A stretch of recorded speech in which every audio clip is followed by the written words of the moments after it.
तुमको catching super है। धोनी से बात कर रहा हूं क्या? देखो, तुम्हारे पिताजी बहुत नेक इंसान है, उनकी इज्जत पर दाग मत लगने दो। नेक इंसान मेरे पिताजी है, मैं नहीं। बड़ा होकर मैं भी नेक बन जाऊंगा, तू चलना। तुझसे मैं बाद में निपटूंगा, चल रे। शिवा, तुम जानते हो ना हम किन हालात में इस गांव में आए। चाहे कोई कितना भी उकसाए, हमें हर हाल में चुप रहना, इन झगड़ों में मत पड़ना। चलो। ए, भागना मत। है पागल कहीं का, इतना अच्छा भागने का मौका है, बोलता है भागना मत। मैं रुकूंगा क्या? पागल कौन है अब पता चलेगा बे। अरे अरे भाई, बचाओ बचाओ बचाओ, मुझे मारने आ रहा है। ये मुझे मारना है। रुको, जब देखो तब मारपीट करते रहते हो। तुम देवा को क्यों भगा रहे थे? अरे वही मुझे भगा रहा था। हटो रे, जगह दो। अरे साले साहब, क्या लफड़ा है? उसने मुझे मारा इसलिए मैं भाग रहा था जीजा जी। दूंगा एक नालायक, सबके सामने झूठ बोलता है। भागने वाला ये आगे था और भगाने वाला तू पीछे था। ये हुई ना बात चाचा जी, ऐसा पूछो। मास्टर जी, अपना पाठ स्कूल में जाकर पढ़ाओ, यहाँ नहीं। मेरी सिक्स सेंस बता रही है कि कुछ गड़बड़ है। इस देवा ने जरूर मेरे साले को मारा है। पूछिए आप अपने बेटे से, अगर मेरे साले की कोई गलती है तो उसका जिम्मेदार मैं हूँ। पूछिए आप। ए देवा, इधर आ। जी बाबूजी। तूने इसे मारा? तौबा तौबा, मैं इसे क्यों मारूंगा बाबूजी? इसके बदन पे कोई सूजन खरोच कुछ भी नहीं है। ये बोलना। हाँ, ये तो एकदम फ्रेश लग रहा है अंकल। खून जमीन पर नहीं गिरेगा, जस्ट धो डालूंगा। अबे चालबाज कहीं का देवा, यही तेरा कॉन्सेप्ट है? खून बहाया भी ना मैनेज किया तो फिर सूजन कहाँ है बेवकूफ? आपको क्या पता मास्टर जी, वो भी इसने मैनेज किया होगा। ले मैनेज करके दिखा। सुन लो धनीराम, सूजन ऐसी होती है, उसको मैनेज नहीं कर सकते। अगर अब भी डाउट है तो अपनी सिक्स सेंस से पूछ लो। उसकी जरूरत नहीं, पता चल गया। ए, ये झगड़ा है किस लिए? कुछ नहीं बाबूजी, अपने सीताराम की बेटी है ना, बहन आ गया हो। आज इसकी सगाई थी। इस गंगाराम ने इस लड़की की फोटो निकालकर अपनी फोटो लगाकर लड़के वालों को भेज दिया, और ऐसी घिनौनी करतूत से इसकी सगाई टूट गई। इसने ऐसा क्यों किया, यही पूछने गया था। क्या ये सच है? हाँ मालिक, गांव वाले सब मजाक उड़ाएंगे तो हमने छोटे मालिक को बोल दिया। धनीराम, तुम्हारे साले की गलती के लिए तुम ही जवाबदार हो ना? चौधरी साहब, मेरे सिक्स सेंस। खामोश। सीताराम की लड़की को उनका मनपसंद रिश्ता तय करके सगाई से लेकर शादी तक सारा खर्चा तुम ही उठाओगे। चौधरी साहब, आपके भी तो दो बेटे हैं, वो भी कभी ना कभी गलती करेंगे। उस दिन सारे गांव के सामने जैसे मैं आज खड़ा हूं वैसे आप खड़े रहेंगे। ए, चुप कर। अगर मेरा बेटा ऐसा करेगा तो मेरे मरने के बाद मुझे कंधा देने के लिए उसका कोई हक नहीं रहेगा।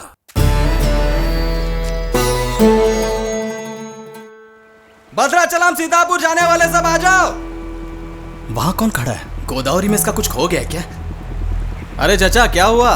क्या बताऊं बेटा, मेरे बेटे ने जो करतूत की है वो सोच कर रो रहा हूँ। क्या किया उन्होंने? खून पसीना बहाकर मैंने जो भी जायदाद बनाई वो दोनों बेटों में बांट दी, और जायदाद लेने के बाद दोनों ने मुझे बाहर निकाल दिया। अगर आपके दोनों बेटों को सबक सिखाना है तो हमारे गांव में एक लड़का है, उससे मिल लीजिए। वो कौन है बेटा?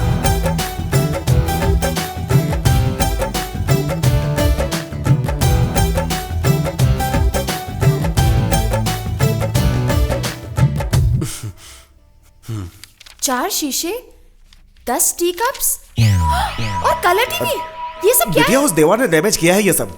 हमारे घर के खर्चे से उसके डैमेज का खर्चा ज्यादा है। इस बार उसकी बॉल आई तो